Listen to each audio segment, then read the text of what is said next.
এখন আপনি বেঁচে থাকলেও মৃত্যুর পরে আপনাকে কে বাঁচাবে? কে হবে আপনার সহায়? মরে গেলে আপনার জমি জায়গা সম্পত্তি ও যত কিছুই দম্পট থাক না কেন সব কিছুই বিনাশ হবে। তবে মৃত্যুর পরেও এমন একটা জায়গা আছে যেখানে আপনি ঠাঁই পাবেন। তবে তার জন্য আপনাকে শুনতে হবে শ্রীমদ্ ভাগবত গীতা পাঠ করা। তাই শুনুন আমাদের মোবাইলের ভিডিওর বাণী। यबानर्थ उदोपने सर्वत संप्लुतोदके तबान सर्वेषु वेदेषु ब्रह्मणस्य बीजानता। ক্ষুদ্র জলাশয়ে যে সমস্ত প্রয়োজন সাধিত হয় সেগুলি বৃহৎ জলাশয় থেকে আপনা হতেই সাধিত হয়ে যায়।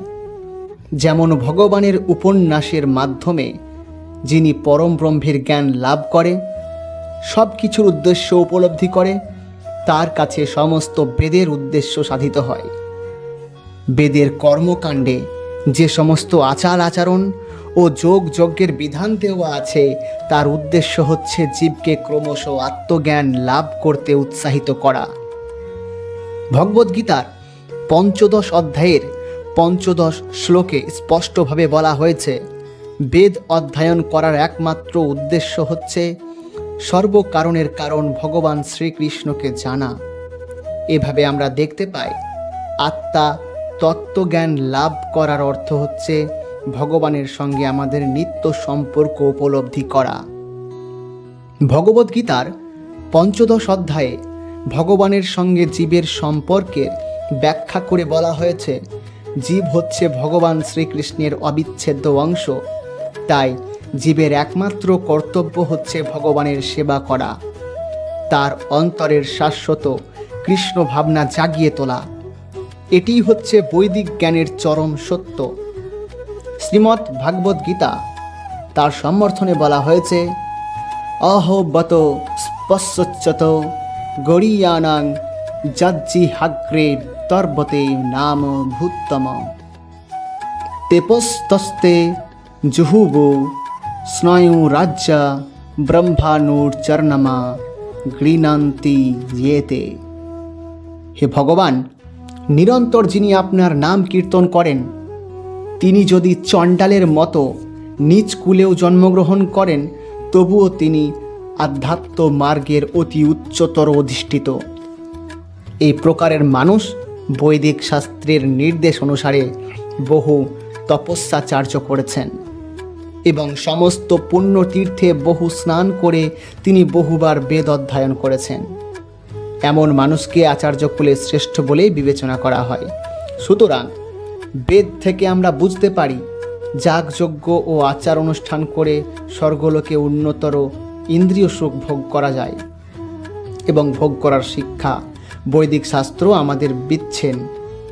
বৈদিক শাস্ত্রের প্রকৃত শিক্ষা হচ্ছে ভগবত ভক্তি লাভ করা, বৈদিক শাস্ত্র নির্দেশিত বিভিন্ন যোগ জ্ঞানের অনুষ্ঠান করা, সমস্ত বেদ বেদান্ত ও উপনিষদ পুঙ্খানুপুঙ্খভাবে অনুশীলন করা। এই যুগের মানুষের পক্ষে সম্ভব নয়।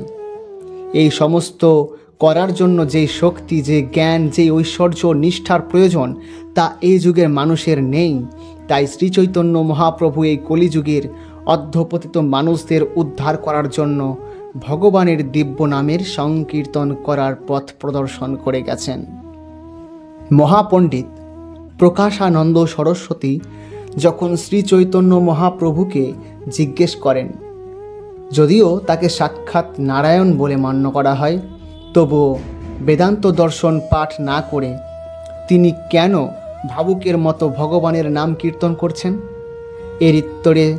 এর উত্তরে শ্রী চৈতন্য মহাপ্রভু বলেছেন, তার গুরুদেব বুঝতে পারেন যে তিনি অত্যন্ত মূর্খ, তাই তিনি তাকে শাসন করে উপদেশ দিলেন যে বেদান্ত শাস্ত্র অধ্যয়নে তার অধিকার নেই।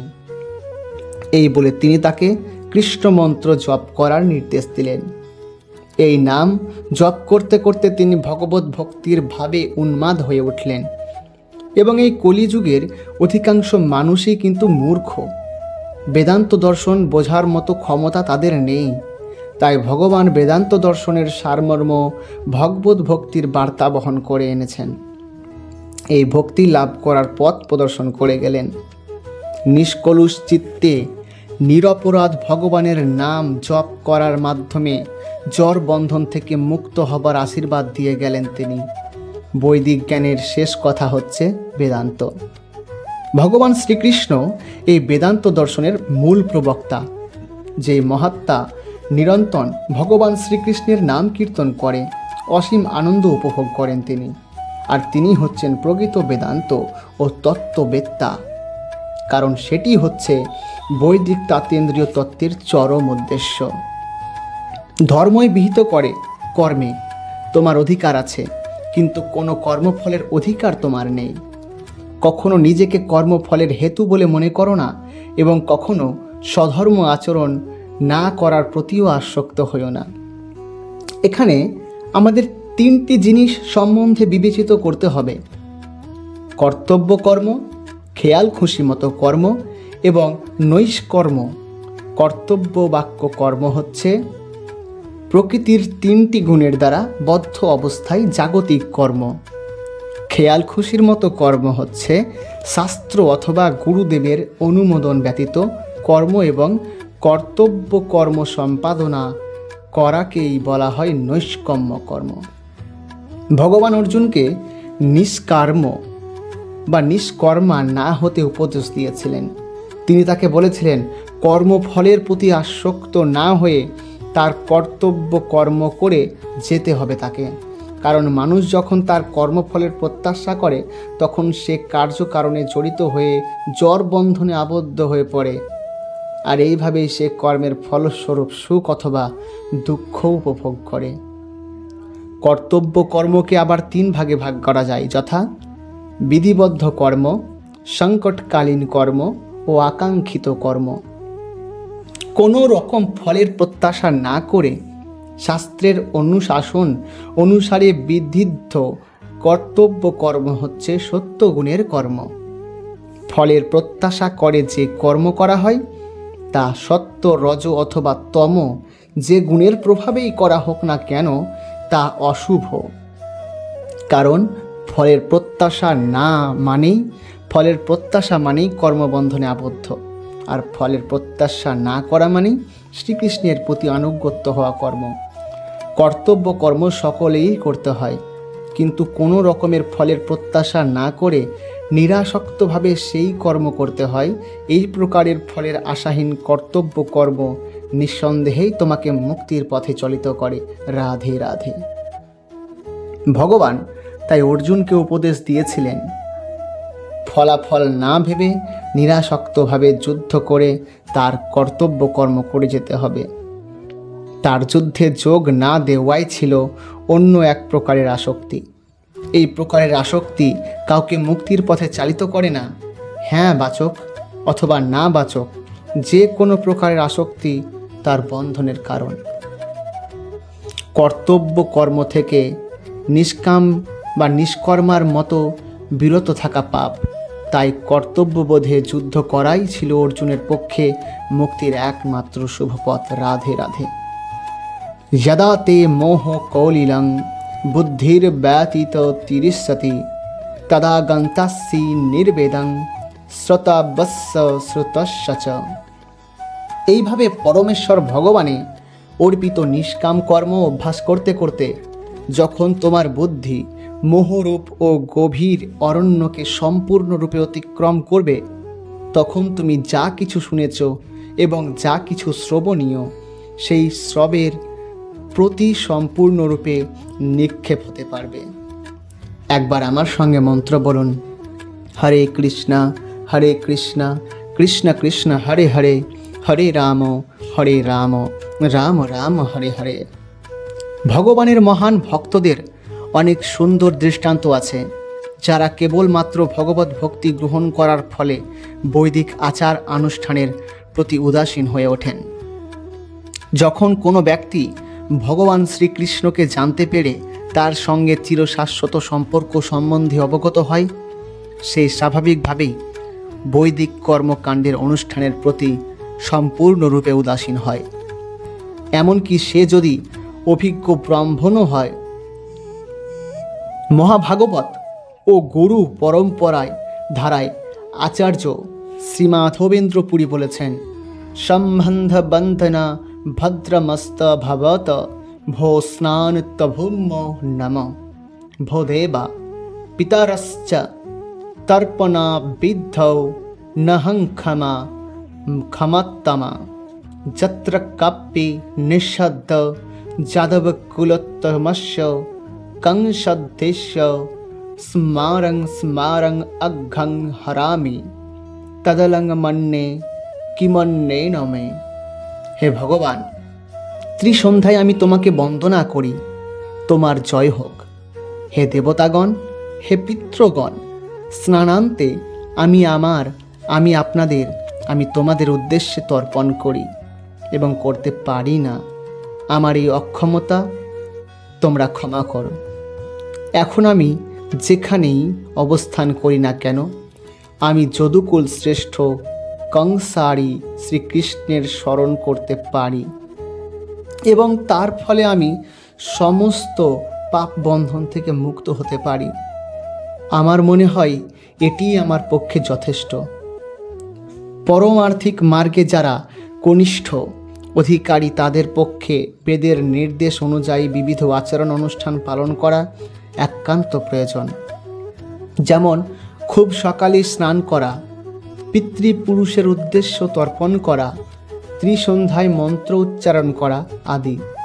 কিন্তু কৃষ্ণগত প্রাণ হয়ে যিনি ভক্তি সহকারে ভগবানের সেবা করেন, তাকে আর কোনো আচার অনুষ্ঠানের বিধি পালন করতে হয় না, কারণ তিনি ইতিমধ্যেই সমস্ত সাধনার পরম সিদ্ধি লাভ করেছেন। শাস্ত্রে যে সমস্ত তপশ্চর্যা, যাগযজ্ঞ, বিধিনিষেধ আচরণ করার নির্দেশ দেওয়া হয়েছে, তার একমাত্র উদ্দেশ্য হচ্ছে ভগবানের কৃপা লাভ করে তার পদারবিন্দে সম্পূর্ণভাবে আত্মোৎসর্গ করা। তাই ভগবানের সেবায় যিনি নিজেকে উৎসর্গ করেছেন, তাকে আর সেই সমস্ত আচার অনুষ্ঠানের স্মরণ নিতে হয় না। সেই রকম বেদের উদ্দেশ্য হচ্ছে ভগবত ভক্তি লাভ করা। সেই কথা না জেনে যারা অন্ধের মতো আচার অনুষ্ঠান আদিতে নিয়োজিত হয়, তারা অনর্থক, তাদের সময় নষ্ট করে চলেছে তারা।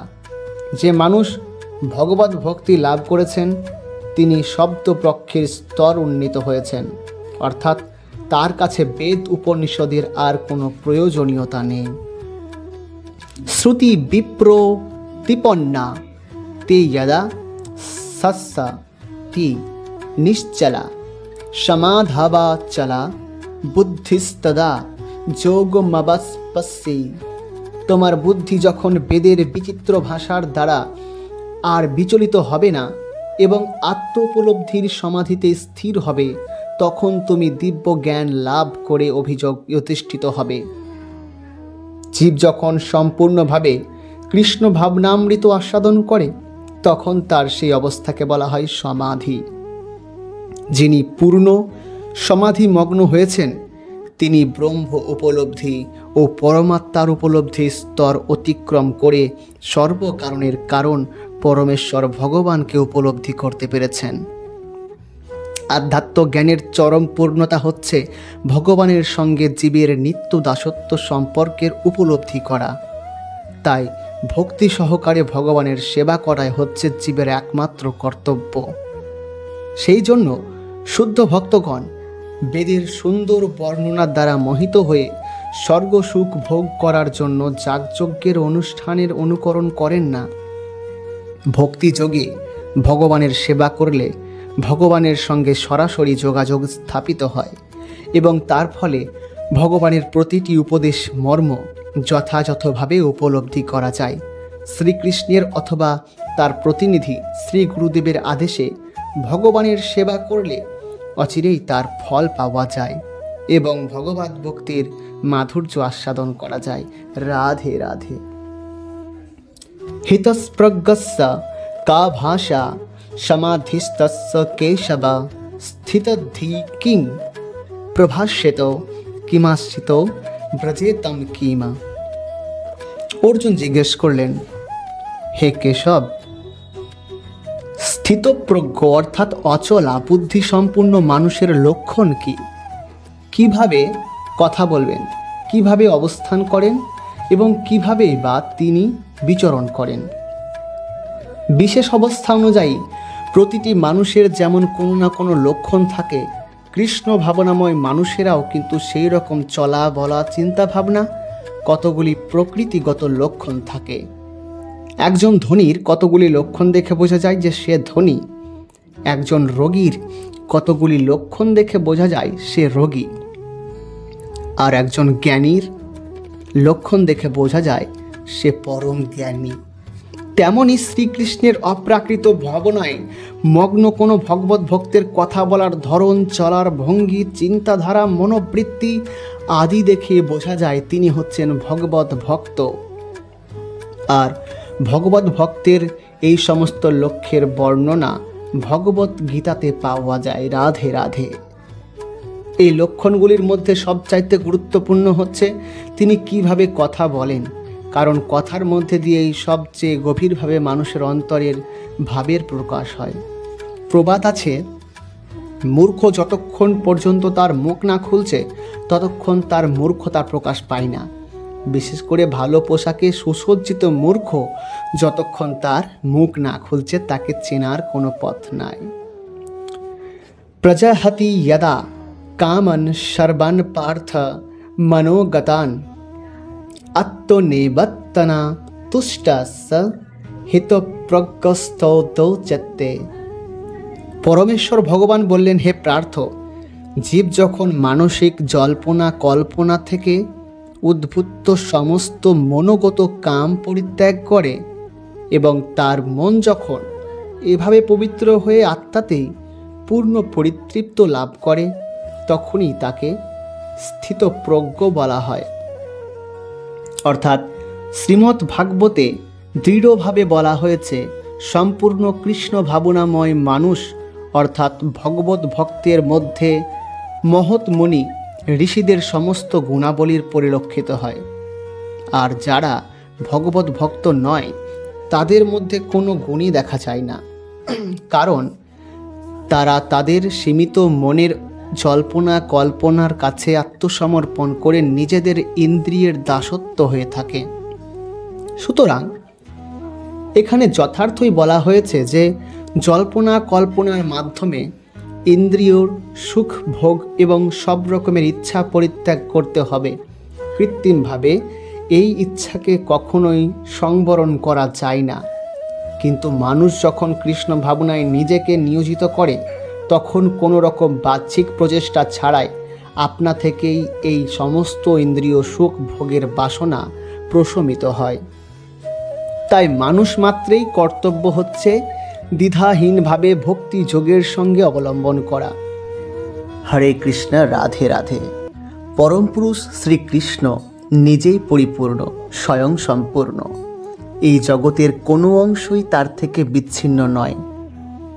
এটি বুঝে ঈশ্বরকে নিজের সঙ্গে রেখে সর্বদা তাকেই স্মরণ করতে করতে তুমি এই জগতের প্রতি মমতা ও আসক্তি ত্যাগ করে কেবলমাত্র কর্তব্য পালনের জন্যই বিষয়সমূহের যথাবিধি উপভোগ করো।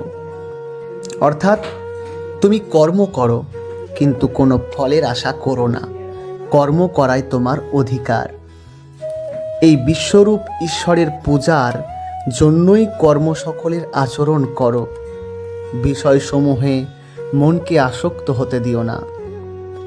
অর্থাৎ একজন জহুরি স্বর্ণকারের কাজ করে, তাকে বিভিন্ন নকশায় নিয়ে আসে, কিন্তু তার কোনো অধিকার থাকে না সেই স্বর্ণ গহনার দিকে। তার কাজ মাত্র করে যাওয়া, নকশা তৈরি করে দেওয়া। তেমনভাবেই এই পৃথিবীতে এসে তুমি শুধু কর্ম করো মাত্র, তোমার ফলের আশা রাখা উচিত নয়। এতেই তোমার কল্যাণ নিশ্চিত। বস্তুত এই ভোগ্য পদার্থ কারোর নয়, মানুষ ভুলবশত তাতে মমতা ও আসক্তি করে থাকে। এই সব কিছু পরমেশ্বরের এবং তারই প্রসন্নতার জন্য এইরূপ ব্যবহার করা উচিত। পূর্ব মন্ত্রের কথা অনুসারে জগতের একমাত্র কর্তা ধর্তা অর্থাৎ পালন করি, হর্তা অর্থাৎ সংহাকারী, সর্বশক্তিমান, সর্বময় পরমেশ্বরকেই সদা স্মরণ রেখেই সব কিছু করুন এবং তাকেই সমর্পণ করে সব কিছুই করতে থাকুন। এইরূপ বোধপূর্বক তারই পূজার জন্য শাস্ত্রনিয়ত কর্মসমূহের আচরণ করতে করতে শতবর্ষ পর্যন্ত জীবিত থাকার ইচ্ছা করুন। এতেই আপনার মঙ্গল। আর এইভাবে নিজের পূর্ণ জীবনকে পরমেশ্বরকে সমর্পণ করে দাও। এইভাবে বোধে প্রতিষ্ঠিত হও যে শাস্ত্রোক্ত সকর্মের আচরণ করতে করতে জীবন নির্বাহন করো, কেবল পরমেশ্বরের পূজা করার জন্যই, নিজের জন্য নয়। অর্থাৎ ভোগ্য বস্তু ভোগ করার জন্য নয়।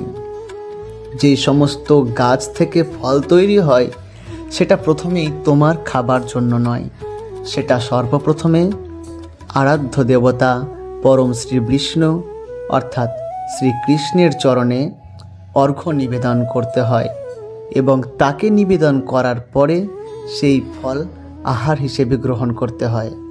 শুধুমাত্র ফল নয়, এই জগতের যা কিছুই রয়েছে সব কিছুর অধিকার রয়েছে পরমেশ্বরের। আমরা হচ্ছি তার বাগানের কিছু কীট পতঙ্গ মাত্র। এই বাগানের আসল মালিক হলেন পরম পুরুষ শ্রী বিষ্ণু। আমরা তার বাগানে কিছু কীট পতঙ্গ এসেছি। আমাদের উচিত প্রথমে তাকে সব কিছুর সমর্পণ করে তারপরে সেগুলো গ্রহণ করা। তাতে সেটা যোগ্য ভোগ্য বস্তু বলে মান্য করা হবে। আর এমনটা করলেই সেই কর্ম তোমাকে বন্ধন করতে পারবে না। কর্ম করতে করতে কর্মসমূহে লিপ্ত না হওয়া, এটাই একমাত্র পথ। তাছাড়া কর্মবন্ধন থেকে মুক্ত হওয়ার কোনো পথ নেই। কর্মফল রূপ জন্মবন্ধন হতে মুক্ত হওয়ার নিশ্চিত পথ নির্দেশ করে এখন তার বিপরীত পথে গমনকারী মানুষ্যগণের গতি বর্ণনা করতে চলেছি। মানব দেহ অন্য সব দেহ হতে শ্রেষ্ঠ এবং পরম দুর্লভ। এই দেহ ভগবানের বিশেষ কৃপায় জন্ম। মৃত্যুরূপ সংসার সমুদ্র উত্তীর্ণ হবার জন্যই লাভ হয়। অর্থাৎ এই সংসারে হচ্ছে আমাদের সমুদ্র এবং এই সমুদ্র থেকে আমরা উত্তীর্ণ হওয়ার জন্য আমরা বিভিন্ন ধরনের কর্ম করে থাকি। আর আমাদের কর্মগুলো হচ্ছে আমাদের কাণ্ডারি অর্থাৎ নৌকা।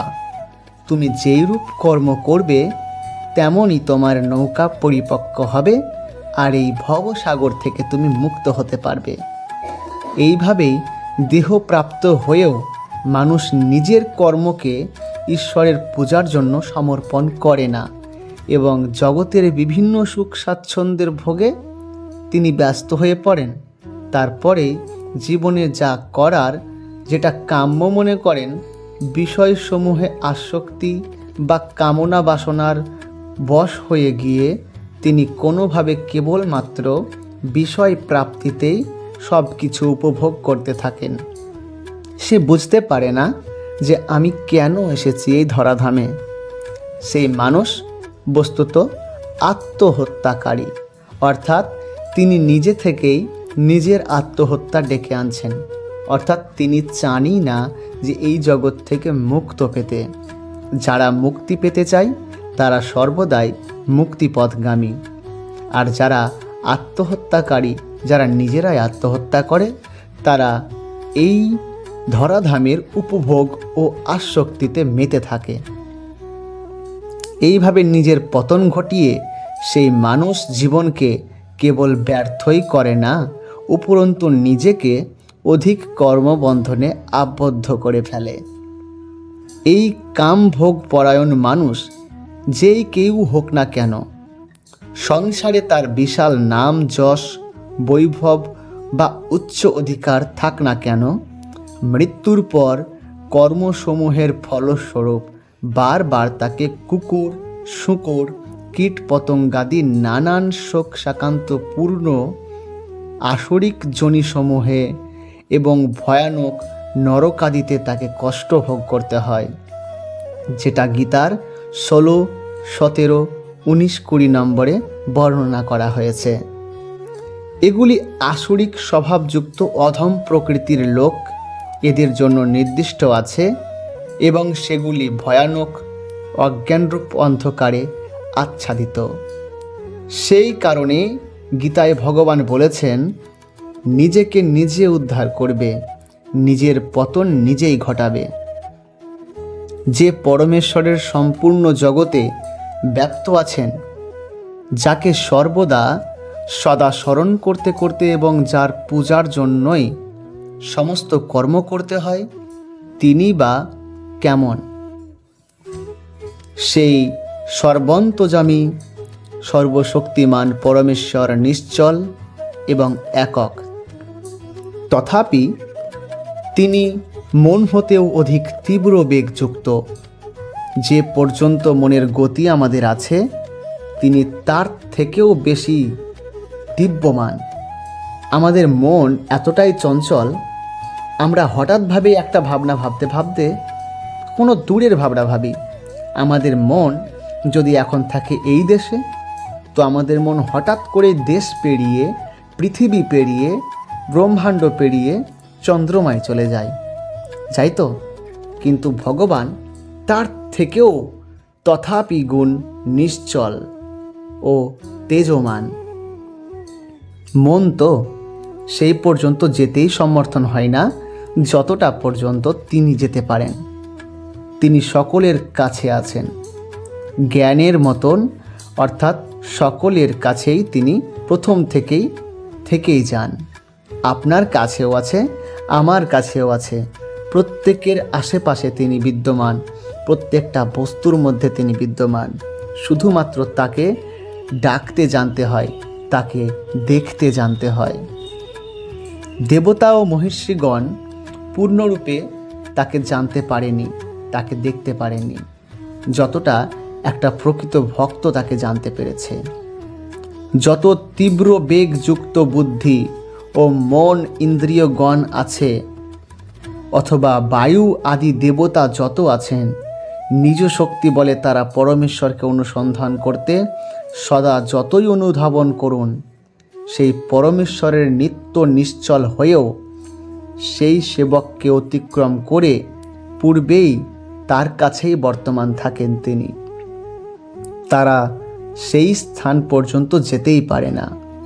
অসীমের সীমাজ্ঞান সসীমের কিভাবে হতে হয়? কারণ বায়ু যদি দেবতাদের মধ্যে যে শক্তি আছে সব চাইতে বেগবান, আমাদের পরম পুরুষ ভগবান তার থেকেও বেগবান হাজার হাজার অধিক গুণ, যার দ্বারা তারা জলবর্ষণ, প্রকাশন, প্রতিগণিতের প্রণধারণ প্রভৃতি কর্ম করতে সমর্থন হন। সেই শক্তি তো অচিন্ত শক্তি পরমেশ্বরের থেকেই আসেন এবং তারই অংশ মাত্র, যার অংশ ছাড়া পুরো পৃথিবী, পুরো ব্রহ্মাণ্ড ভাবনা করা যায় না। প্রত্যেকটা দেবতা, প্রত্যেকটা মানুষ, প্রত্যেকটা জীব তারই অংশ মাত্র। পরমেশ্বরের চলনে একই কালে পরমেশ্বর বিরোধী ভাব, গুণ, ক্রিয়া যাতে বিদ্যমান থাকে, তিনি তো পরমেশ্বর। এমন ধরনের ভাবনা চিন্তা থাকা সত্ত্বেও এমন ভাবনা চিন্তাও রয়েছে এই জগতে, যাদের মাধ্যমে পরমেশ্বরের বিরোধী থাকেন। এই সমস্ত মানুষ থেকে সাবধানে থাকবেন। তারা পরমেশ্বর বিরোধী। তাদের কাছে নিজ গুণই বড়, অর্থাৎ তারা নিজেদেরকে সব চাইতে স্বীয় মনে করেন, তারা নিজেকে ভগবান মনে করেন। এরা হলো আসুরিক বৃত্তি সম্পন্ন লোক।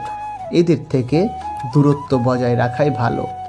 এবং যারা ভগবানে বিশ্বাসী, পরমেশ্বরে বিশ্বাসী, তারাই তার মহিমা পেয়ে থাকেন।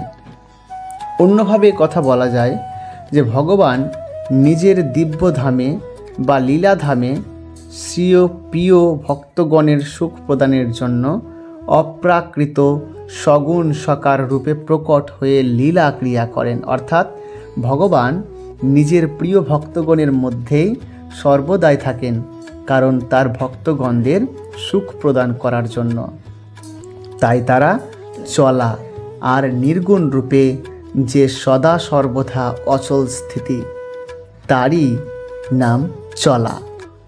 এই রূপে তিনি শ্রদ্ধা প্রেমবর্জিত মনুষ্যগণকে কখনো দর্শন দেন না। অতএব সেই মনুষ্যগণের নিকটে তিনি দূর হতেও বহু দূরে। আর প্রেমী ভক্ত মানুষ প্রেম ভরে ডাকলে তিনি তৎক্ষণাৎ সেই সমস্ত ভক্তগণের সামনে প্রকট থাকেন। তাই ভক্তের জন্য তিনি নিকট হতেও নিকটে, আর যারা ভক্ত নয় অর্থাৎ অভক্ত, তারা ডাকলেও তাকে পাবেন না। এর অতিরিক্ত বলা যায় যে তিনি সদা সর্বত্র পরিপূর্ণ, তাই তিনি দূর হতেও দূর এবং নিকট হতেও নিকট, অর্থাৎ দূরের থেকেও অনেক দূরে এবং তাকে ডাকলে পরে কাছের থেকেও খুব কাছের মানুষ, অর্থাৎ কাছের ভগবান, কাছের জন। কারণ এইরূপ কোনো স্থান নেই যেখানে তিনি নেই। সকলের অন্তর্যামী বলে তিনি অত্যন্ত নিকটস্থ, অর্থাৎ প্রত্যেকেরই মনের মধ্যে তিনি বাস করেন। আবার যারা অজ্ঞানী তারা একেই সেইভাবে জানতে পারেন না, তাদের পক্ষে তিনি দূরের থেকেও বহু দূরে অবস্থিত। বস্তুত সমস্ত জগতের আধার এবং পরম কারণ তিনি নিজেই, তাই বাইরে ভিতরে সব স্থানেই তিনি পরিপূর্ণ থাকেন। সর্বশেষে বলা যায় ভগবানের দর্শন খুবই সহজ বিষয়, আবার ভগবানের দর্শন প্রচণ্ড দুর্লভ একটা বিষয়। যদি কেউ মন থেকে সবিনয়ে তাকে ভক্তি ভরে ডাকে, তবে কোনো আকার, কোনো মূর্তির দরকার হবে না। তিনি তার মনের ভেতরেই সজাগভাবে উদয় হবেন এবং তাকে দর্শন দেবেন। আর যারা তাকে বিশ্বাস করেন না এবং যারা শুধুমাত্র দর্শনের লোভেই তাকে ডাকেন, তারা কখনোই অজ্ঞানীরা তাকে পাবেন না। অর্থাৎ আপনাকে জ্ঞানী হতে হবে, পরম বিশ্বাস রাখতে হবে এবং ভগবানের নিকট নিষ্কামভাবে নির্লোভ নির্স্বার্থে তার চরণে সমর্পণিত হতে হবে। আর রাধে রাধে বলে আমাদের এই এপিসোডটি আমরা শেষ করছি। আমাদের চ্যানেলটিকে সাবস্ক্রাইব করুন, পরিবারের সদস্য হয়ে যান আর ভক্তবৃন্দর মধ্যে পুরো ভিডিওটি ছড়িয়ে দেন। দেখা হচ্ছে আবার পরের ভিডিওতে। রাধে রাধে।